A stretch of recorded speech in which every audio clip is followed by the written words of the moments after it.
So as my prep for next week's game is going quite well, I thought we could afford to take a little more time in Fantasy Age.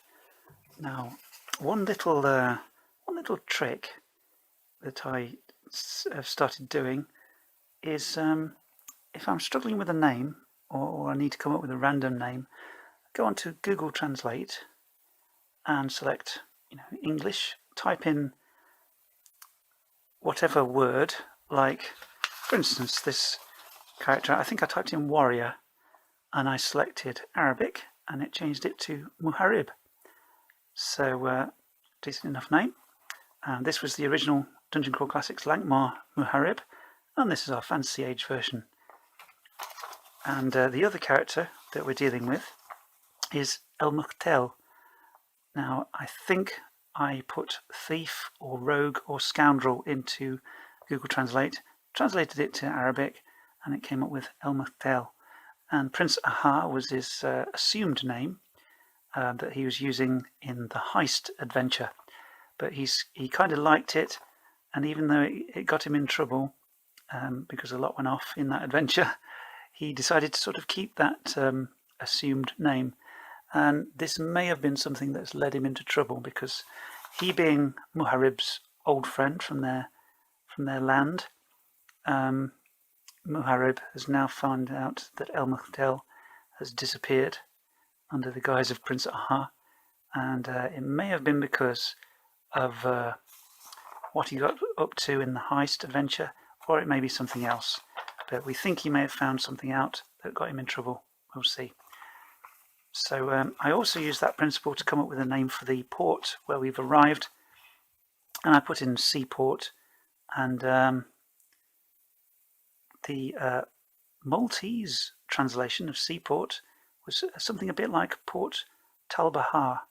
So Talbahar is the place where we've arrived, and I was thinking of it being like having tall towers up set against a steep cliff coming out of the sea, and they were from an ancient civilization, and they've since been used by the modern population and divided up into warehouses, taverns, restaurants, dwelling places. Any building you might need is these ancient towers. They may have been palaces, they may have been military buildings like castles or something, but they've all been divided up into separate buildings and dwelling places. So all the business places, all the shops, all the homes are in these huge towers that have all been divided up.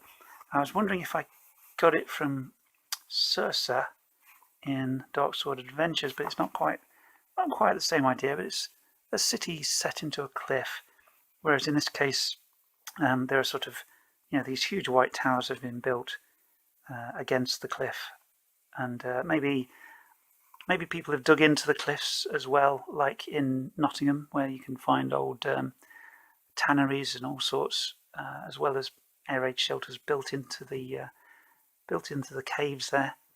And so perhaps that's gone on as well. People live in these huge towers. They've dug into the cliffs to create more space, and but basically the whole town is almost set vertically up these steep cliffs and in these steep towers. Now, all of my crazier dice come from the dice shop online, but I do have some more weird dice coming in from a Kickstarter I backed, and they include NPC reactions, weather, hit locations, and an oracle die, and they're all really nicely silly, and they look great, and they're nicely designed, and it was a very cheap Kickstarter, and it's about to ship, so very excited. But I'll rely on this old chestnut, which doesn't really have an upper face properly, but we'll see how we go. As long as it's not something silly, well, let's see how the weather's doing. Hail. I shall take that as quite a nasty, strong, heavy rain. So we arrive under heavy rain, which is not what I had hoped. So we make our way off the boat in our light mail armour, I believe it is. Yeah, there it is. So we're not feeling terribly comfortable getting soaked to the skin in that. And we make our way towards the buildings along the seafront. So these are my maths dice. Can we see someone nearby who we can have a chat with? More pluses means a yes, more minuses means a no. Oop. 2 pluses and a minus, that's a yes. We find someone. I am imagining he's carrying something. He's carrying a crate. He's going somewhere to a warehouse, perhaps, taking something from a ship, in a legitimate sense, possibly. What kind of mood's he in? He's all right. He's happy. Let's have a word with him. I've turned the screen around because I actually need the charts. So I'm going to talk to this guy with my communications skill. I don't get any bonuses for that, but I'm thinking it's going to be easy because he's in a good mood. So that's a 9. So yeah, we'll say, hello there, my good man. May I ask you for some information, please? Wow, that's not right. That's 12. He's very happy to talk to us, and he says, "Of course, good sir. Are you new in town?" "Oh yes, I've just arrived off the ship here, and I'm trying to find lodgings out of this foul weather." "Oh, very well. Then I shall direct you to a tavern where you may have a hot meal and some shelter." And I am rummaging through Table Fables to find a tavern generator, which is on page 61. Okay. We need our our polyhedrals. So for a name, we're rolling 2d12s. What is this pub called? It is called the Tilted Stave. Tilted Stave. Sounds right. Okay. What is it like? What is the quality? 4. It is dismal. But what is the cost? Modest. Dismal but modest. That'll do. That'll get us out of the rain. Thank you, my good man. I shall seek out the Tilted Stave. And he points to where it is, and we make our way off through the torn down strips of rain, through the streets, through the other people carrying things, pushing things, and just generally wandering about.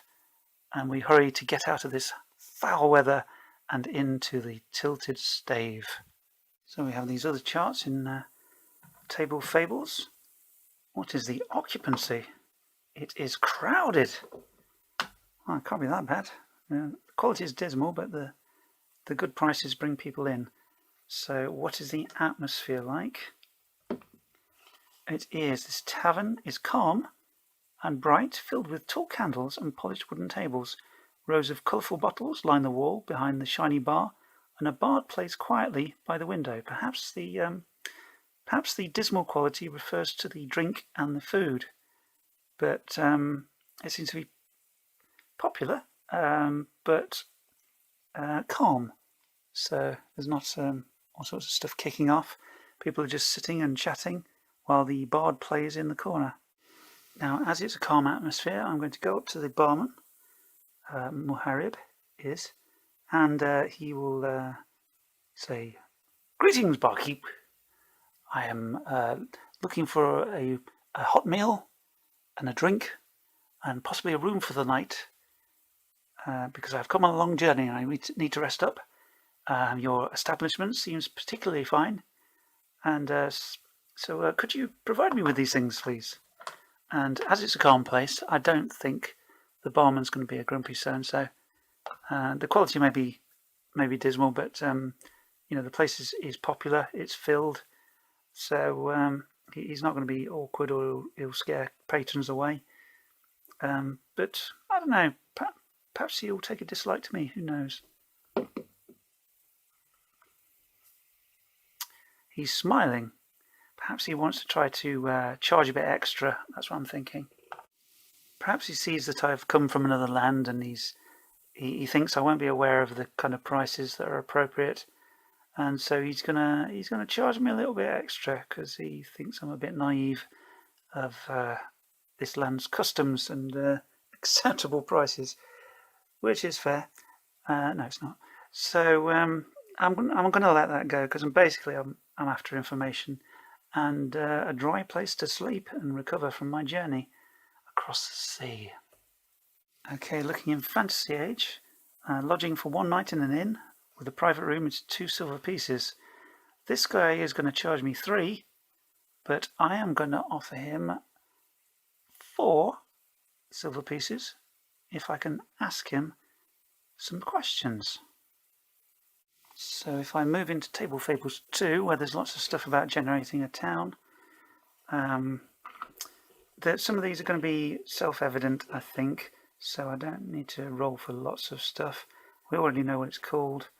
The size I'm not really fussed about. Quality of life, decent quality of life. Government type is a D6, 5. Theocracy, all authority comes from a single deity. However, a chosen priest or priestess serves as a figurehead and a mouthpiece. So there's a religion here that is quite prominent. So I'm going to turn to the religion section in Table Fables 2 to find out about this theocracy. So what is the name of this god? 9, that's Numina. Okay. I'm going to imagine that they're not going to be evil because it's not that kind of world. Okay. The god of 15, the stars, artists, and peace. So that suggests that this town might have a lot of artists of various sorts, and a lot of astrologers and possibly astronomers as well, and that there is not a big military presence in theory. So that suggests to me that the theocracy that rules this town are not particularly negative, and I wouldn't necessarily suspect them of being behind the disappearance of El Muqdel, or Prince Aha, as he's otherwise known. Unless he did something to offend one of these things. He offended an artist, or strange. So I suspect that it's an underground element, not necessarily involved with the theocracy, that may have been responsible for his disappearance. So if we just check out the attitude of this Numina, thoughtful and quiet. So I would imagine there'd be a lot of meditative prayers in their services and that kind of thing. So yeah, certainly not leaning towards negative aggression or the idea of kidnapping people or anything like that. So the theocracy, I think, are off my suspect list. So as this landlord has tried to rip me off and succeeded, and I've paid him an extra coin for a bit of information, I'm not going to trust him with my true business, because he's a bit of a can be a bit of a take advantage of people new to the town, and that's not a great trait. So I'm not going to trust him with asking him about El Muqdel, my friend, or Prince Aha, as he is also known. But I'm wondering, can I possibly perceive any interesting chat going on in this not loud, calm, but busy tavern? I may be able to pick something up. I have a perception of 2, and I shall do an average test and then see if there's actually anything to pick up. So that's 11. I'm going for, I get +2. Okay, that is good. So is anybody talking about a subject that may pique my interest? Whoa. Yes. Okay, I'm going to discreetly, now I've paid my money, I've got my drink and my meal is on its way. I'm going to go and sit nearby this conversation. Now, can my Rory's Story Cube's action set give me some idea of what these people are talking about and how it relates to my situation? This is kind of leading me back to El Mukhtel's heist story. He clearly broke the law doing that heist. He's possibly seen escaping, and but he decided to keep the Prince Aha identity going and became involved with a noble family. Perhaps he was courting a member of a noble family, but they were alarmed to recognize him from the heist, and so they called their guards, possibly thinking he was a lawbreaker, and had him arrested. So it's a noble family that we need to track down. So with this being a seaside town, or a port town rather, and built into an ancient city, abandoned by the original inhabitants, I'm thinking that the nobility would be well-to-do merchants. So this is going to be some kind of merchant family, perhaps. And which merchant family would it be? Now let's play with some names here. We've got male names and female names, so not really surnames, but we could work with something out of this. Let's pick the best one. 47 is Jurita, the Jurita family, or the Herald family. Jurita family. I mean, not using it as a Christian name, but using it as a surname. So the noble family are called the Jurita family, and he was courting one of their number, and went to their home to visit them, and one of the family recognized him as being involved in a heist where another noble was killed through circumstances, and things got a bit lively. So they pinned him down as a criminal, having seen him allegedly near some mischief going on, and they have captured him because of the slight of approaching their family and courting one of their offspring. They were offended by that, and they have captured him and put him in their dungeon, unbeknownst possibly to the theocracy. So we need to find out where this Junita family live. We need to infiltrate their household some way and find out if El Mukhtel is still there, because our friend may be in danger.